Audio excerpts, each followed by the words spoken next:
Hello everyone, and welcome to Soft Stories. I'm Stratton, and today we are going to be continuing our reading of The Adventures of Sherlock Holmes by Sir Arthur Conan Doyle. This edition collected and edited by Leslie S. Klinger. I hope you've been enjoying The Adventures of Sherlock Holmes as much as I have enjoyed reading them with you. It's great to go back after what feels like too long away from what people who are fans of Holmes call the canon. It's exciting to re-experience these stories as if for the first time, as I'm sure it is the first time for some of you out there.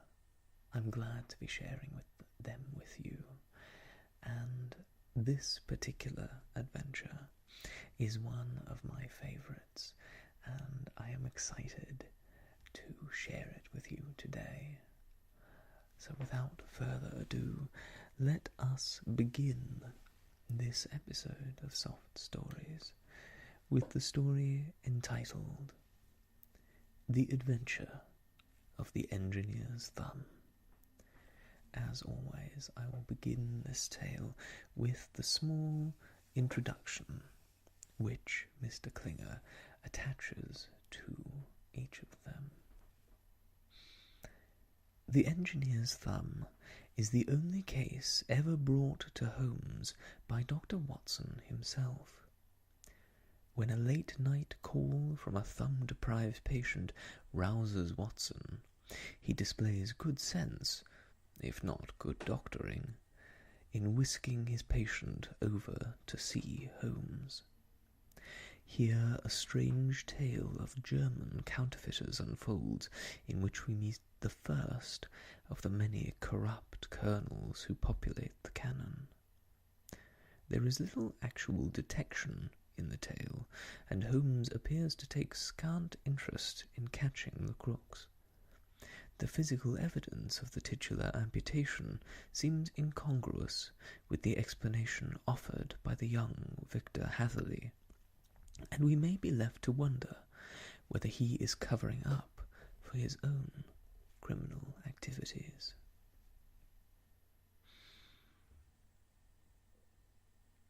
Of all the problems which have been submitted to my friend Mr. Sherlock Holmes for solution during the years of our intimacy, there were only two which I was the means of introducing to his notice: that of Mr. Hatherley's thumb, and that of Colonel Warburton's madness.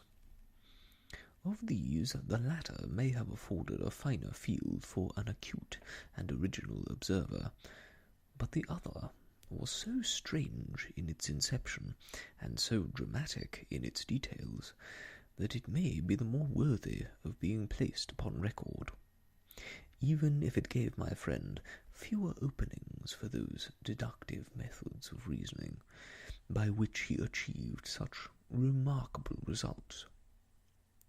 The story has, I believe, been told more than once in the newspapers, but like all such narratives, its effect is much less striking when set forth en bloc in a single half-column of print than when the facts slowly evolve before your own eyes, and the mystery clears gradually away as each new discovery furnishes a step which leads on to the complete truth.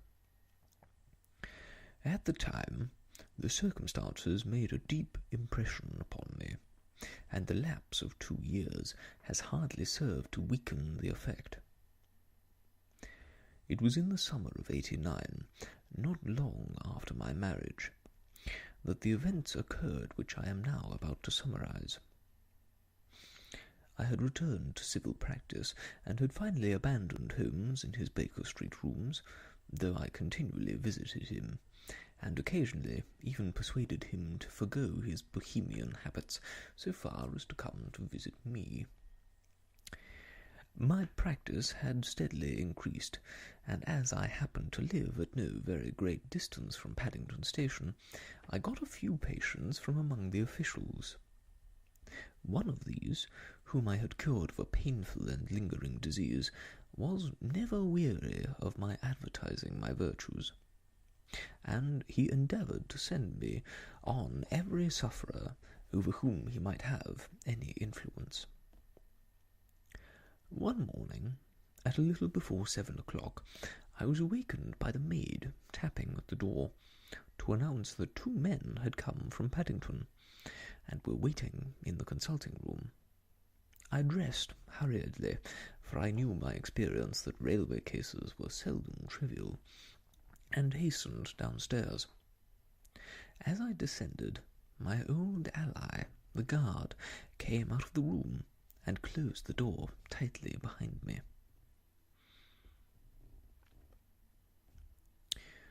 "I've got him here," he whispered, jerking his thumb over his shoulder. "He's all right." "What is it, then?" I asked, for his manner suggested that it was some strange creature which he had caged up in my room. "It's a new patient," he whispered. "I thought I'd bring him round myself. Then he couldn't slip away. There he is, all safe and sound. I must go now, Doctor. I have my duties, just the same as you." And off he went, this trusty tout, without even giving me time to thank him. I entered my consulting room and found a gentleman seated by the table. He was quietly dressed in a suit of heather tweed, with a soft cloth cap, which he had laid down upon my books. Round one of his hands he had a handkerchief wrapped, which was mottled all over with bloodstains.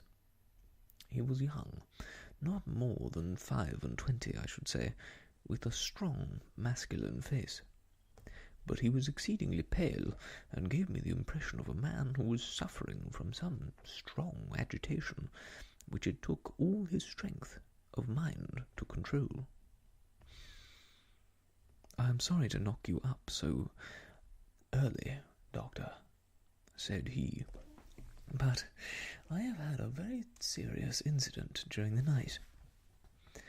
I came in by train this morning, and on inquiring at Paddington as to where I might find a doctor, a worthy fellow very kindly escorted me here. I gave the maid a card, but I see that she has left it upon the side table." I took it up and glanced at it.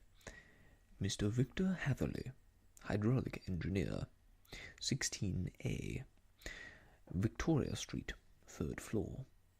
That was the name, style, and abode of my morning visitor.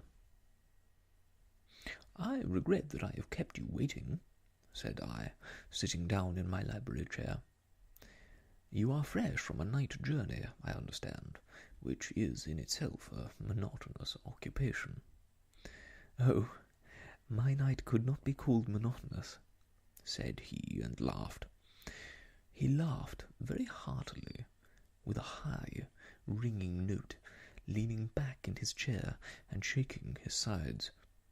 All my medical instincts rose up against that laugh. "Stop it!"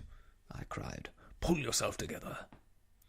And I poured out some water from a carafe. It was useless, however. He was off on one of those hysterical outbursts which come upon a strong nature when some great crisis is over and gone. Presently he came to himself once more, very weary, and blushing hotly. "I have been making a fool of myself," he gasped. "Not at all. Drink this." I dashed some brandy into the water, and the colour began to come back to his bloodless cheeks. "That's better," said he. "And now, Doctor, perhaps you would kindly attend to my thumb, or rather to the place where my thumb used to be." He unwound the handkerchief and held out his hand. It It gave even my hardened nerves a shudder to look at it. There were 4 protruding fingers and a horrid red, spongy surface where the thumb should have been. It had been hacked or torn right out from the roots. "Good heavens!" I cried. "This is a terrible injury. It must have bled considerably." "Yes, it did.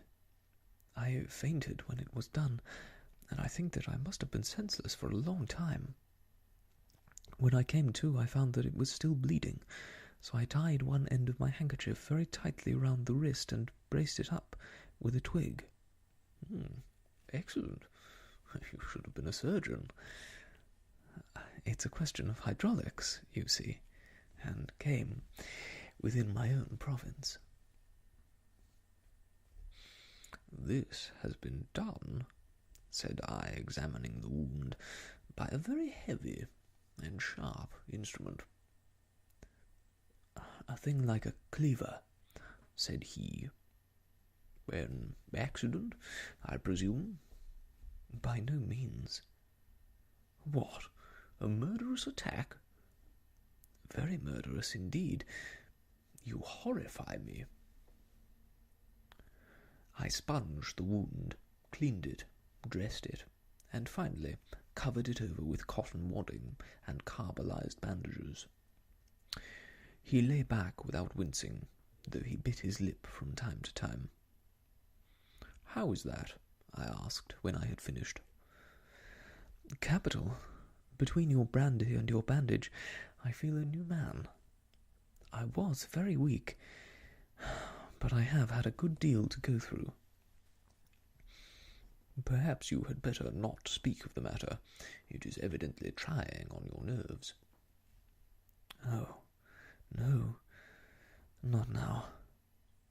I shall have to tell my tale to the police, but between ourselves, if it were not for the convincing evidence of this wound of mine, I should be surprised if they believed my statement, for it's a very extraordinary one, and I have not much in the way of proof with which to back it up. And even if they believe me, the clues which I can give them are so vague that it is a question whether justice will be done." "Ha!" cried I. "If it is anything in the nature of a problem which you desire to see solved, I should strongly recommend you come to my friend Sherlock Holmes before you go to the official police." "Oh, I've heard of that fellow," answered my visitor, "and I should be very glad if he would take the matter up, though of course I must use the official police as well. Would you give me an introduction to him?" "I'll do better. I'll take you round to him myself." "I should be immensely obliged to you." "We'll call a cab and go together. We shall be just in time to have a little breakfast with him. Do you feel equal to it?" "Yes. I shall not feel easy until I have told my story." "Then my servant will call a cab, and I shall be with you in an instant." I rushed upstairs, explained the matter shortly to my wife, and in 5 minutes was inside a hansom, driving with my new acquaintance to Baker Street. Sherlock Holmes was, as I expected, lounging about his sitting-room in his dressing-gown, reading the agony column of the Times, and smoking his before-breakfast pipe, which was composed of all the plugs and dottles left from his smokes of the day before, all carefully dried and collected on the corner of the mantelpiece. He received us in his quietly genial fashion, ordered fresh rashers and eggs, and joined us in a hearty meal. When it was concluded, he settled our new acquaintance upon the sofa, placed a pillow beneath his head, and laid a glass of brandy and water within his reach. "It's easy to see that your experience has been no common one, Mr. Hatherley," said he. "Pray, lie down there and make yourself absolutely at home. Tell us what you can, but stop when you're tired, and keep up your strength with a little stimulant." "Thank you," said my patient, "but I have felt another man since the doctor bandaged me, and I think that your breakfast has completed the cure.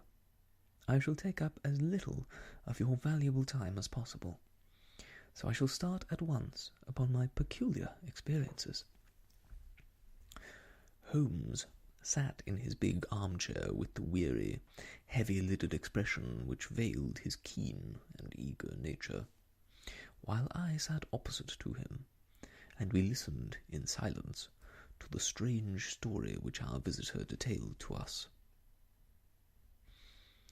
"You must know," said he, "that I am an orphan and a bachelor, residing alone in lodgings in London. By profession I am a hydraulic engineer, and I have had considerable experience of my work during the 7 years that I was apprenticed to Venner and Matheson, the well-known firm of Greenwich.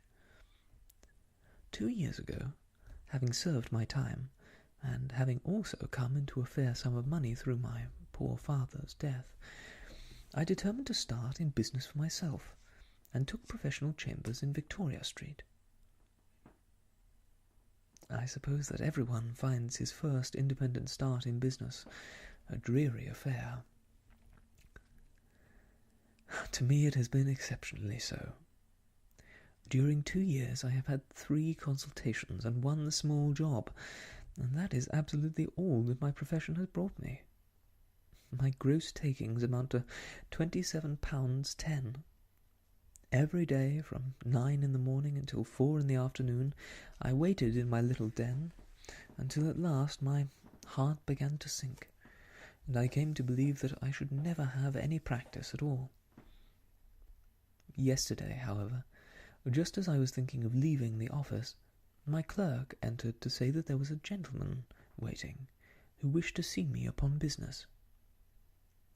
He brought up a card, too, with the name of Colonel Lysander Stark engraved upon it.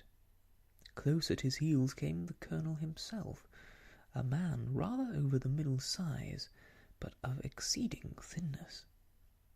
I do not think I have ever seen so thin a man. His whole face sharpened away into nose and chin, and the skin of his cheeks was drawn, quite tense, over his outstanding bones. Yet this emaciation seemed to be his natural habit, and due to no disease, for his eye was bright, his step brisk, and his bearing assured. He was plainly but neatly dressed, and his age, I should judge, would be nearer 40 than 30. "Mr. Hatherley," said he, with something of a German accent, "you have been recommended to me, Mr. Hatherley, as being a man who is not only proficient in this profession, but also discreet and able of preserving a secret." I bowed, feeling as flattered as any young man would at such an address. "May I ask who it was who gave me so good a character?" "Well, perhaps it is better that I should not tell you that just at this moment. I have had it from the same source that you are both an orphan and a bachelor, and are residing alone in London." "That's quite correct," I answered, "but you will excuse me if I say that I cannot see how all this bears upon my professional qualifications. I understand that it was on a professional matter that you wished to speak to me?" "Undoubtedly so, but you will find that all I say is really to the point. I have a professional commission for you, but absolute secrecy is quite essential. Absolute secrecy, you understand. And of course we may expect that more from a man who is alone than from one who lives at the bosom of his family." "If I promise to keep a secret," said I, "you may absolutely depend upon my doing so." He looked very hard at me as I spoke, and it seemed to me that I had never seen so suspicious and questioning an eye. "You do promise, then?" he said at last. "Yes, I promise."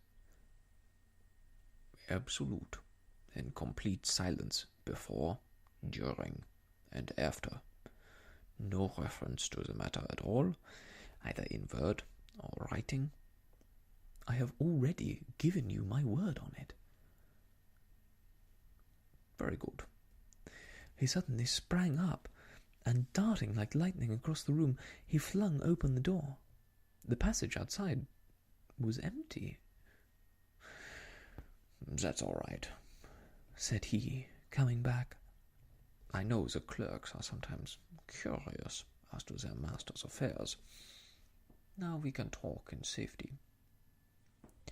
He drew up his chair very close to mine, and began to stare at me with the same questioning and thoughtful look.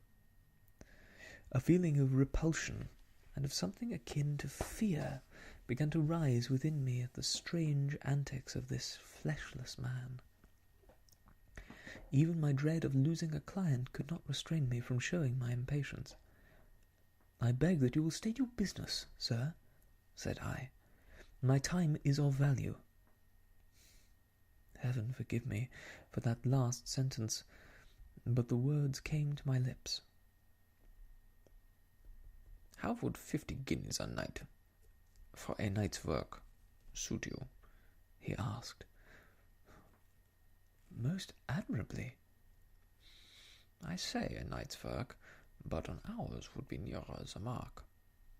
I simply want your opinion about a hydraulic stamping machine which has got out of gear. If you show us what is wrong, we shall soon set it right ourselves. What do you think of such a commission as that?" "The work appears to be light, and the pay munificent." "Precisely so. We shall want you to come tonight by the last train." "Where to?" "To Eyford, in Berkshire. It is a little place near the borders of Oxfordshire, and within 7 miles of Reading. There is a train from Paddington which will bring you there at about 11:15. "Very good." I shall come down in a carriage to meet you." "There's a drive, then?" "Yes, our little place is quite out in the country. It's a good 7 miles from Eyford Station." "Then we can hardly get there before midnight. I suppose there would be no chance of a train back. I should be compelled to stop the night." "Yes, we could easily give you a shakedown." "That's very awkward. Could I not come at a more convenient hour?" "We have judged it best that you come late.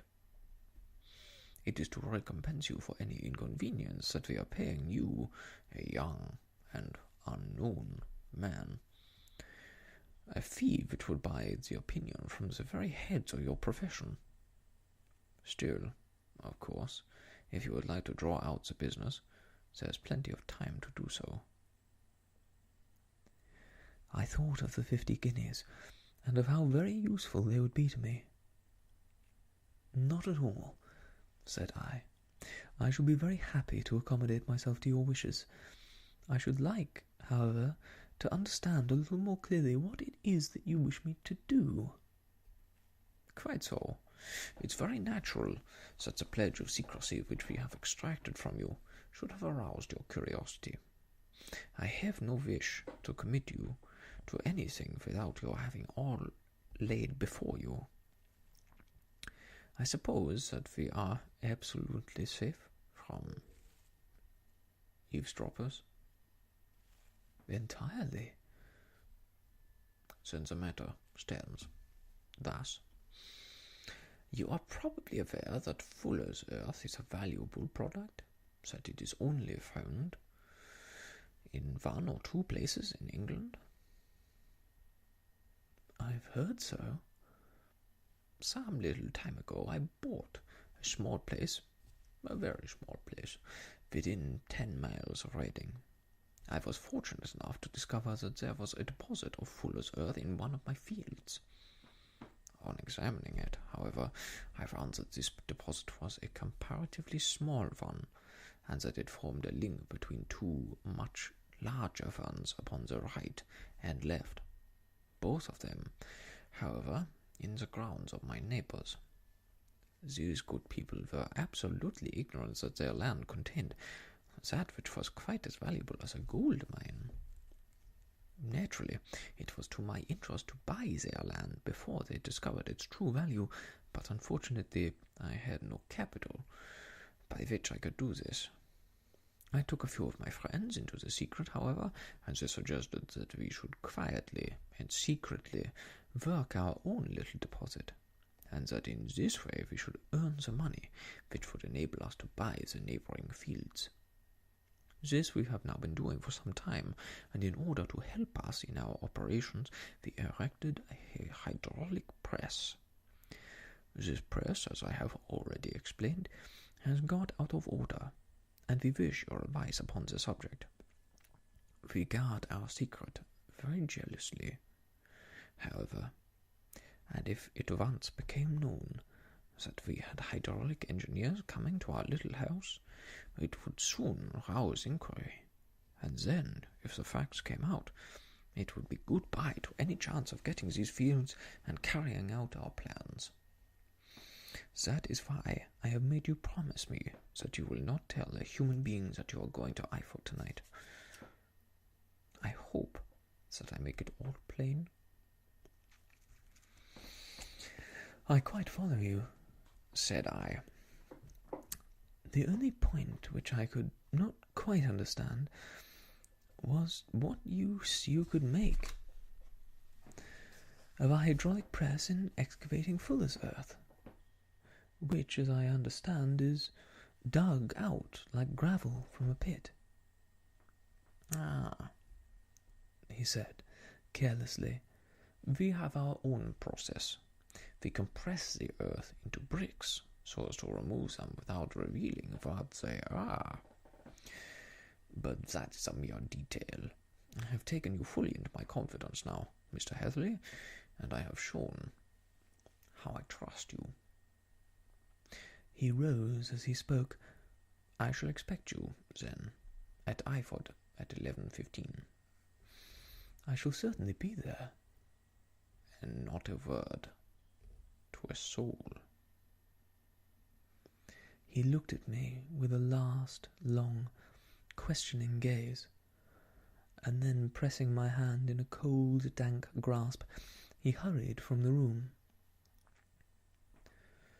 Well, when I came to think it all over in cold blood, I was very much astonished, as you may both think, at this sudden commission which had been entrusted to me.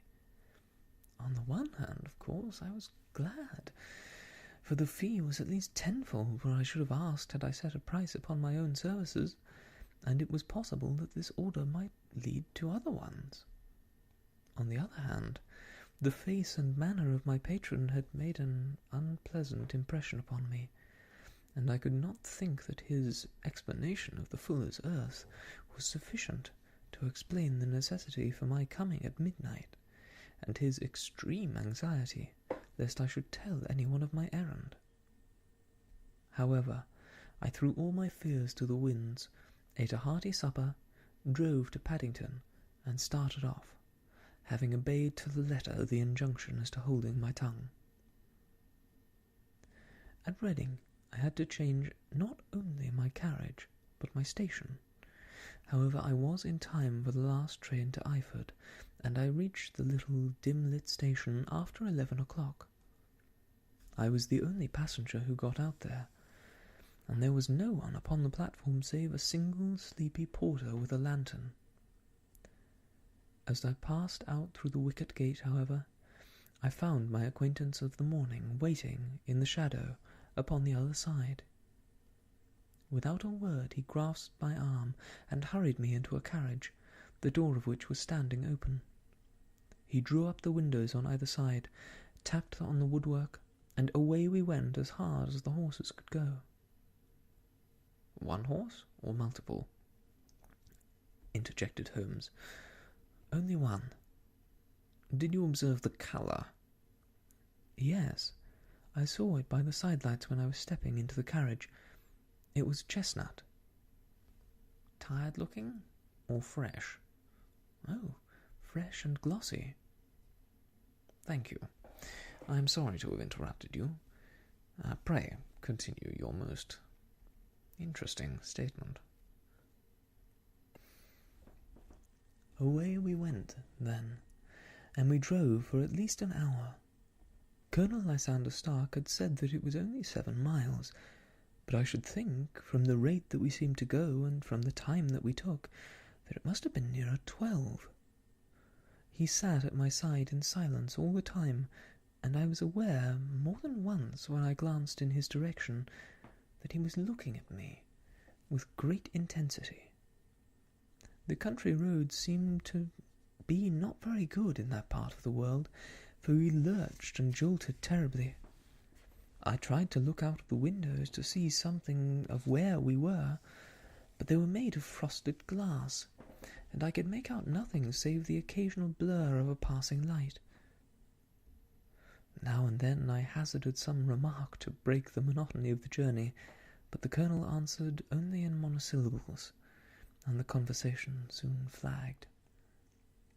At last, however, the bumping of the road was exchanged for the crisp smoothness of a gravel drive, and the carriage came to a stand. Colonel Lysander Stark sprang out, and, as I followed after him, pulled me swiftly into a porch which gaped in front of us. We stepped, as it were, right out of the carriage and into the hall, so that I failed to catch the most fleeting glance of the front of the house. The instant that I had crossed the threshold, the door slammed heavily behind us, and I heard, faintly, the rattle of the wheels as the carriage drove away. It was pitch dark inside the house, and the colonel fumbled about looking for matches and muttering under his breath. Suddenly a door opened at the other end of the passage, and a long golden bar of light shot out in our direction. It grew broader, and a woman appeared with a lamp in her hand, which she held above her head, pushing her face forward and peering at us. I could see that she was pretty, and from the gloss with which the light shone upon her dark dress I knew that it was a rich material. She spoke a few words in a foreign tongue, in a tone as though asking a question, and when my companion answered in a gruff monosyllable, she gave such a start that the lamp nearly fell from her hand. Colonel Stark went up to her, whispered something in her ear, and then, pushing her back into the room from whence she had come, he walked towards me again with the lamp in his hand. "Perhaps you will have the kindness to wait in this room for a few minutes," said he, throwing open another door. It was a quiet, little, plainly furnished room, with a round table in the centre, on which several German books were scattered. Colonel Stark laid down the lamp on top of a harmonium beside the door. "I shall not keep you waiting an instant," said he, and vanished into the darkness. I glanced at the books upon the table, and in spite of my ignorance of German, I could see that 2 of them were treatises on science, the others being volumes of poetry. Then I walked across to the table, hoping that I might catch some glimpse of the countryside, but an oak shutter, heavily barred, was folded across it. It was a wonderfully silent house. There was an old clock ticking loudly somewhere in the passage, but otherwise everything was deadly still. A vague feeling of uneasiness began to steal over me. Who were these German people? And what were they doing living in this strange, out-of-the-way place? And where was the place? I was 10 miles or so from Eiford. That was all I knew, but whether north, south, east, or west, I had no idea. For that matter, Reading and possibly other large towns were within that radius, so the place might not be so secluded after all. Yet it was quite certain from the absolute stillness that we were in the country. I paced up and down the room, humming a tune under my breath to keep up my spirits, and feeling that I was thoroughly earning my 50-guinea fee. Suddenly, without any preliminary sound in the midst of the utter stillness, the door of my room swung slowly open. The woman was standing in the aperture, the darkness of the hall behind her, the yellow light from my lamp beating upon her eager and beautiful face. I could see at a glance that she was sick with fear, and the sight sent a chill to my own heart. She held up one shaking finger to warn me to be silent, and she shot a few whispered words of broken English at me, her eyes glancing back like those of a frightened horse into the gloom behind her. "I would go," said she, trying hard, as it seemed to me, to speak calmly. "I would go. I should not stay here. There is no good for you to do." "But, madam," said I have not yet done what I came for. I cannot possibly leave until I have seen the machine." "It is not worth your while to wait," she went on. "You can pass through the door. No one hinders." And then, seeing that I smiled and shook my head, she suddenly threw aside her constraint and made a step forward with her hands wrung together.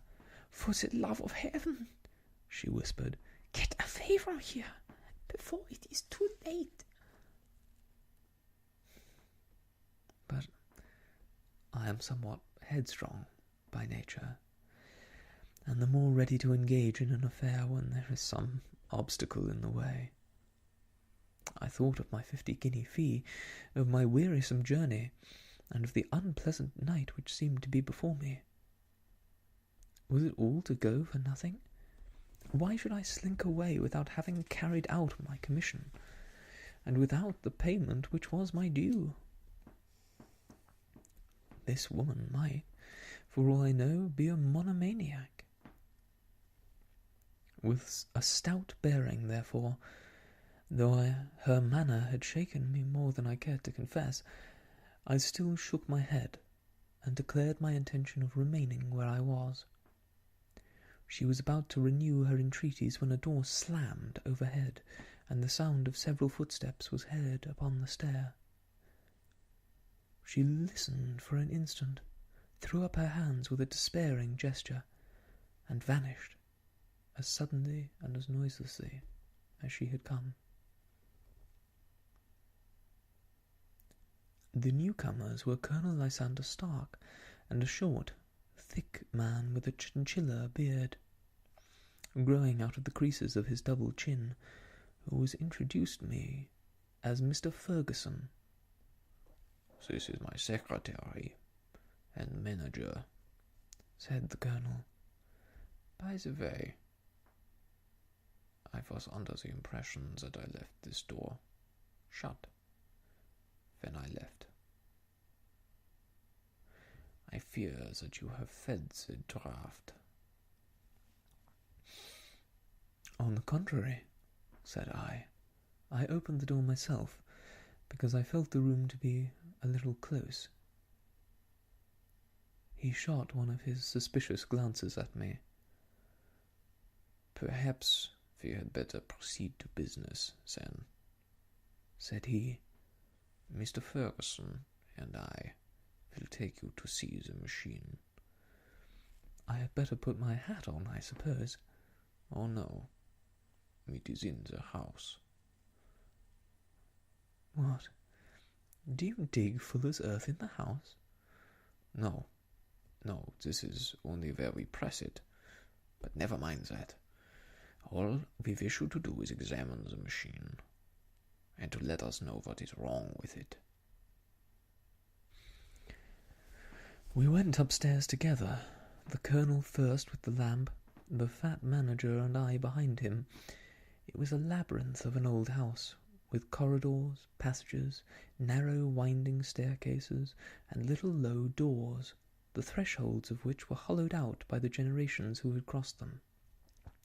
There were no carpets, and no signs of any furniture above the ground floor, while the plaster was peeling off the walls, and the damp was breaking through in green, unhealthy blotches.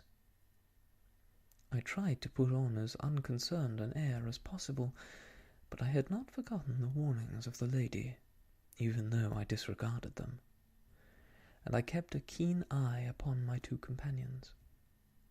Ferguson appeared to be a morose and silent man, but I could see from the little that he said that he was at least a fellow countryman. Colonel Lysander Stark stopped at last before a low door which he unlocked.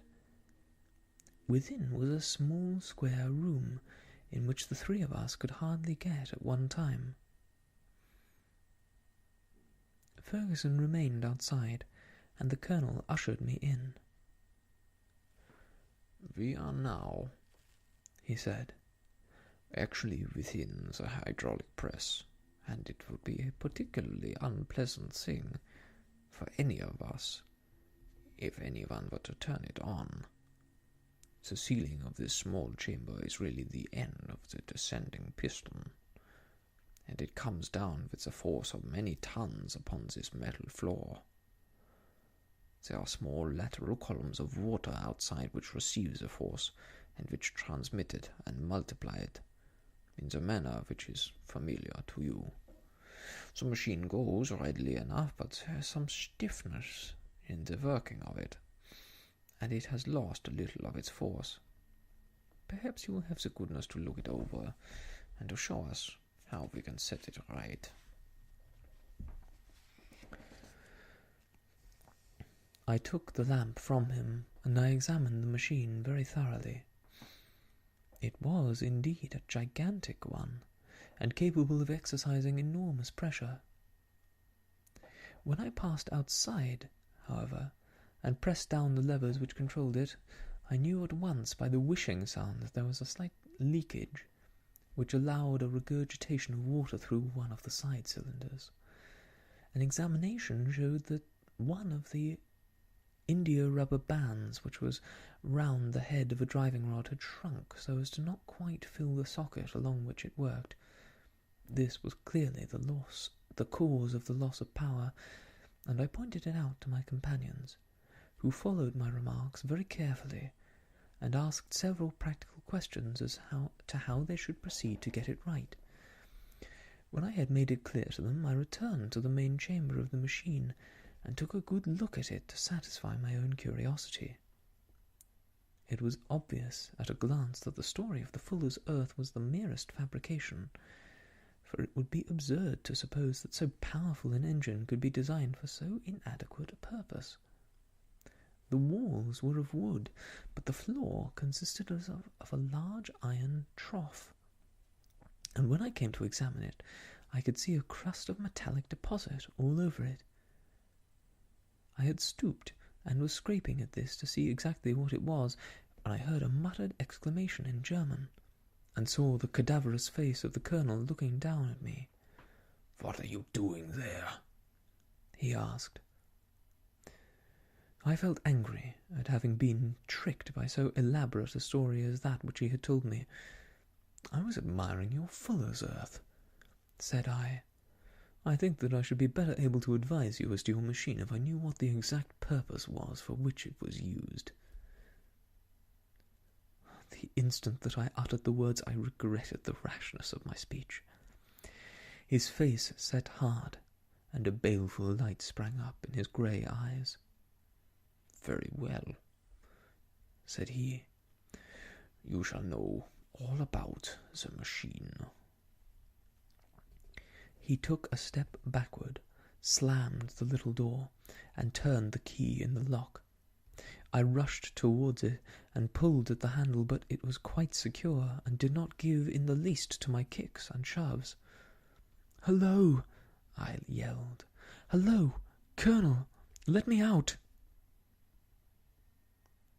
And then, suddenly, in the silence, I heard a sound which sent my heart into my mouth. It was the clank of the levers and the swish of the leaking cylinder. He had set the engine at work. The lamp still stood upon the floor where I had placed it, examining the trough. By its light I could see that the black ceiling was coming down upon me, slowly, jerkily, but, as none knew better than myself, with a force which must within a minute grind me into a shapeless pulp. I threw myself, screaming, against the door, and dragged with my nails at the lock. I implored the colonel to let me out, but the remorseless clanking of the levers drowned my cries. The ceiling was only a foot or two above my head, and with my hand upraised I could feel its hard, rough surface. Then it flashed through my mind that the pain of my death would depend very much upon the position in which I met it. If I lay on my face, the weight would come upon my spine, and I shuddered to think of that dreadful snap. Easier the other way, perhaps. And yet, had I the nerve to lie and look up at the deadly black shadow wavering down upon me? Already I was unable to stand erect, when my eye caught something which brought a gush of hope back to my heart. I have said that though floor and ceiling were of iron, the walls were of wood. As I gave a last hurried glance around, I saw a thin line of yellow light between two of the boards, which broadened and broadened as a small panel was pushed backwards. For an instant I could hardly believe that here was indeed a door which led away from death. The next I threw myself through, and lay, half fainting, upon the other side. The panel had closed behind me, but the crash of the lamp, and a few moments afterwards the clang of the two slabs of metal, told me how narrow had been my escape. I was recalled to myself by a frantic plucking at my wrist, and I found myself lying upon the stone floor of a narrow corridor, while a woman bent over me and tugged at me with her left hand, while she held a candle in her right. It was the same good friend whose warning I had so foolishly rejected. "Come, come," she cried breathlessly. "They will be here in a moment. They will see that you are not there. Oh, do not waste so precious time, but come." This time, at least, I did not scorn her advice. I staggered to my feet and ran with her along the corridor and down a winding stair. The latter led to another broad passage, and just as we reached it, we heard the sound of running feet and the shouting of two voices, one answering the other, from the floor on which we were and the one beneath. My guide stopped and looked about her like one who is at her wit's end. Then she threw open a door which led into a bedroom, through the window of which the moon was shining brightly. "It is your only chance," said she. "It is high, but it may be that you can jump it." As she spoke, a light sprang into view at the further end of the passage, and I saw the lean figure of Colonel Lysander Stark rushing forward with a lantern in one hand and a weapon like a butcher's cleaver in the other. I rushed across the bedroom, flung open the window, and looked out. How quiet and sweet and wholesome the garden looked in the moonlight, and it could not be more than 30 feet down.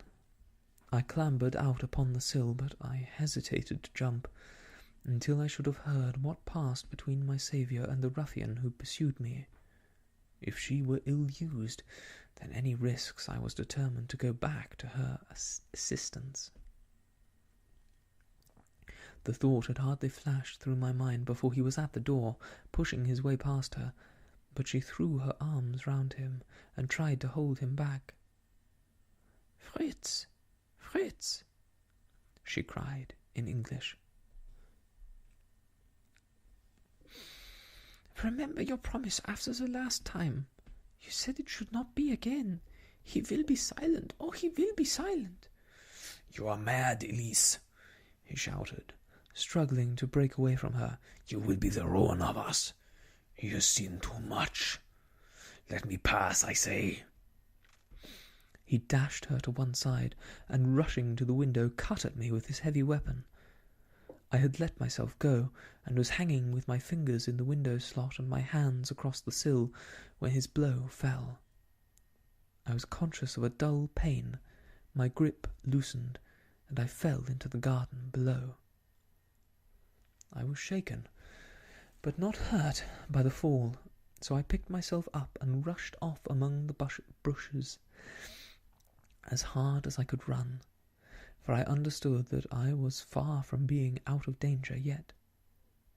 Suddenly, however, as I ran, a deadly dizziness and sickness came over me.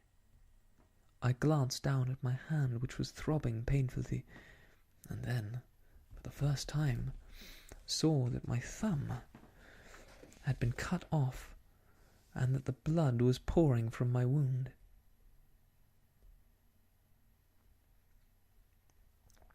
I endeavoured to tie my handkerchief round it, but there came a sudden buzzing in my ears, and next moment I fell, in a dead faint, among the rose bushes. How long I remained unconscious I cannot tell. It must have been a very long time, for the moon had sunk, and a bright morning was breaking when I came to myself. My clothes were all sodden with dew, and my coat-sleeve was drenched with blood from my wounded thumb. The smarting of it recalled in an instant all the particulars of my night's adventure, and I sprang to my feet with the feeling that I might hardly yet be safe from my pursuers. But to my astonishment, when I came to look round me, neither house nor garden were to be seen. I had been lying in an angle of the hedge close by the high road. Just over a little lower down was a long building, which proved, upon my approaching it, to be the very station at which I had arrived on the previous night. Were it not for the ugly wound upon my hand, all that had passed during those dreadful hours might have been an evil dream. Half dazed, I went into the station and asked about the morning train. There would be one to Reading in less than an hour. The same porter was on duty, I found, as had been there when I arrived. I inquired of him whether he had ever heard of Colonel Lysander Stark. The name was strange to him. Had he observed a carriage the night before waiting for me? No, he had not. Was there a police station anywhere near? There was one, about 3 miles off. It was too far for me to go, weak and ill as I was. I determined to wait until I got back to town before telling my story to the police. It was a little past 6 when I arrived, so I went first to have my wound dressed, and then the doctor was kind enough to bring me along here. I put the case into your hands, and shall do exactly what you advise. We both sat in silence for some little time after listening to this extraordinary narrative. Then Sherlock Holmes pulled down from the shelf one of the ponderous commonplace books in which he placed his cuttings. "Here is an advertisement which will interest you," said he. "It appeared in all the papers about a year ago. Listen to this. Lost. On the 9th inst. Mr. Jeremiah Hayling, aged 26, a hydraulic engineer. Left his lodgings at 10 o'clock at night, and has not been heard of since. Was dressed in, etc., etc. That represents the last time that the Colonel needed to have his machine overhauled, I fancy." "Good heavens!" cried my patient. "Then that explains what the girl said." "Undoubtedly. It's quite clear that the Colonel was a cool and desperate man, who was absolutely determined that nothing should stand in the way of his little game, like those out-and-out pirates who will leave no survivor from a captured ship. Well, every moment is precious, so, if you feel equal to it, we shall go down to Scotland Yard at once, as a preliminary for starting for Ayford. Some 3 or so hours afterwards, we were all in the train together, bound from Reading to the little Berkshire village. There was Sherlock Holmes, the hydraulic engineer, Inspector Bradstreet of Scotland Yard, a plain-clothes man, and myself. Bradstreet had spread an ordnance map of the county out upon the seat, and was busy with his compasses drawing a circle with Ayford for its centre. "There you are," said he. "That circle is drawn at a radius of 10 miles from the village. The place we want must be somewhere near that line. You said 10 miles, I think, sir?" "It was an hour's good drive." "And you think that they brought you all that way back when you were unconscious?" "They must have done so. I have a confused memory, too, of being lifted and conveyed somewhere." "What I cannot understand," said I, "is why they should have spared you when they found you lying fainting in the garden. Perhaps the villain was softened by the woman's entreaties." "I hardly think that likely. I never saw a more inexorable face in my life." "Oh, we shall soon clear up all that," said Bradstreet. "Well, I have drawn my circle, and I only wish I knew at what point upon it the folk that we are in search of are to be found." "I think I could lay my finger on it," said Holmes quietly. "Really now?" cried the inspector. "You have formed your opinion. Come now, we shall see who agrees with you. I say it's south, for the country is more deserted there." "And I say east," said my patient. "I'm for west," remarked the plain-clothes man. "There are several quiet little villages up there." "And I'm for north," said I, "because there are no hills there, and our friend says that he did not notice the carriage go up any." "Come," cried the inspector, laughing. "That's a very pretty diversity of opinion. We have boxed the compass among us. Who do you give your casting vote to?" "You're all wrong." "But we can't all be." "Oh, yes, you can. This is my point." He placed his finger in the centre of the circle. "This is where we shall find them." "But the 12-mile drive!" gasped Hatherley. 6 out and 6 back. Nothing simpler. You say yourself that the horse was fresh and glossy when you got in. How could it be that, if it had gone 12 miles over heavy roads? "Indeed, it's a likely ruse enough," observed Bradstreet thoughtfully. "Of course, there can be no doubt as to the nature of this gang." "None at all," said Holmes. "They're coiners on a large scale, and have used the machine to form the amalgam which has taken the place of silver." "We have known for some time that a clever gang was at work," said the inspector. "They've been turning out half-crowns by the thousand. We even traced them as far as Reading, but could get no farther, for they had covered their traces in a way that showed that they were very old hands.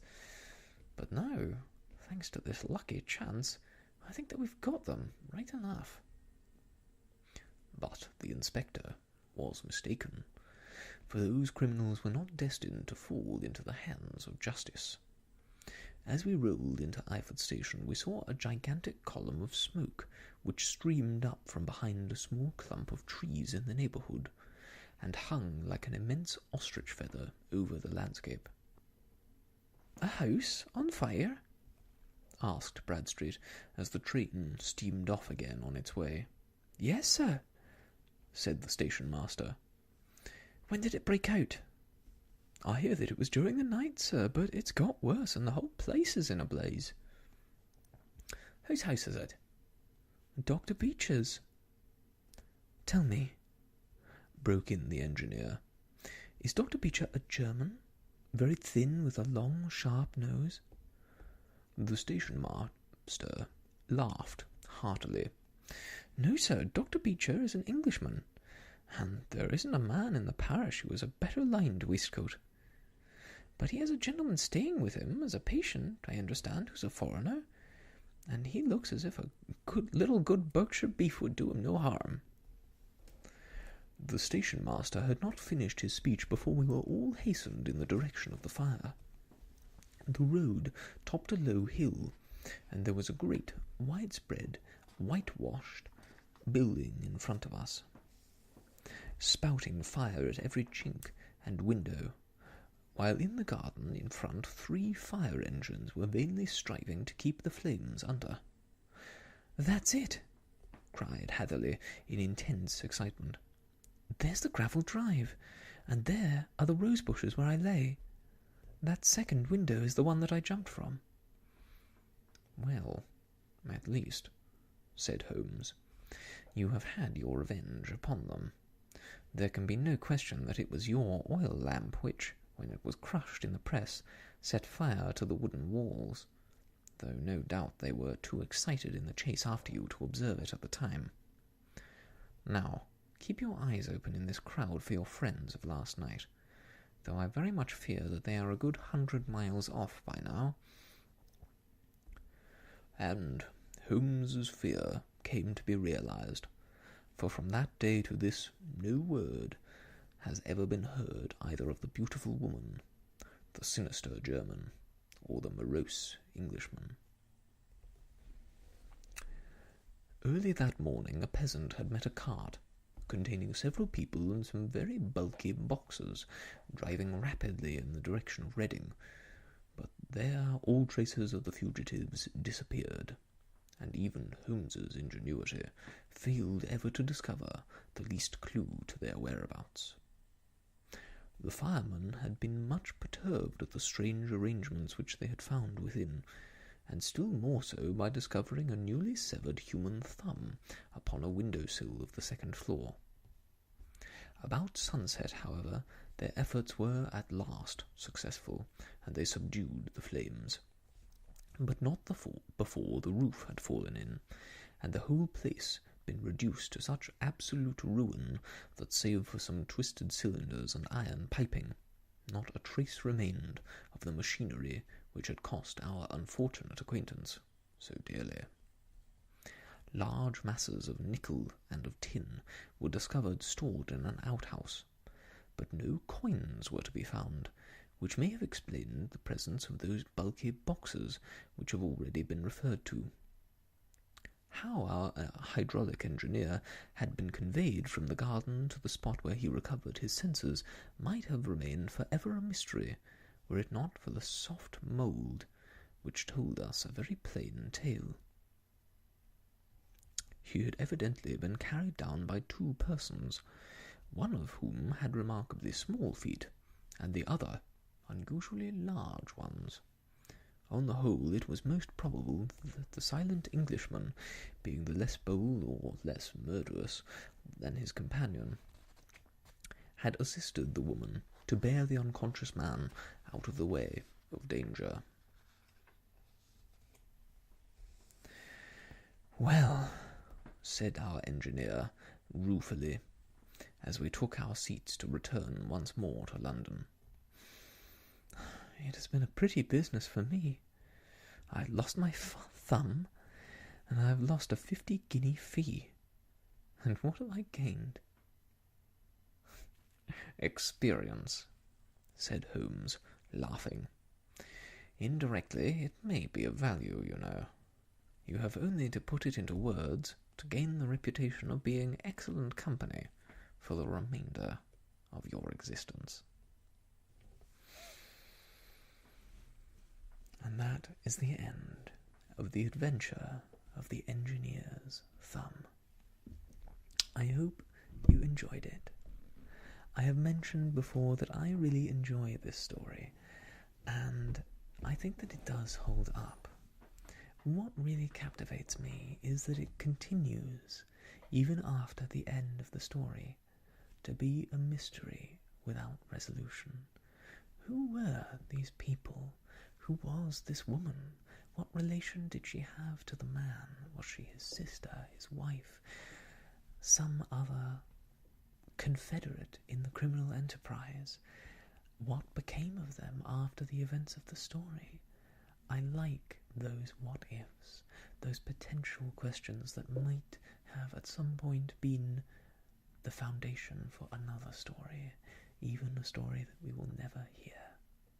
I like those aspects of tales. I find them very satisfying to read in a way that an investigation that is tied up simply with a bow is less so, because life is so often not simply tied up with a bow. It's messy and incomplete, and we never quite get the answers that we're looking for. But we do, as Holmes says, gain experience. And for that, I'm sure we're all very grateful. Thank you so much for joining me on this Soft Stories. I look forward to seeing you again for the next in the adventures of Sherlock Holmes. But until then, I wish you all the best, and goodbye.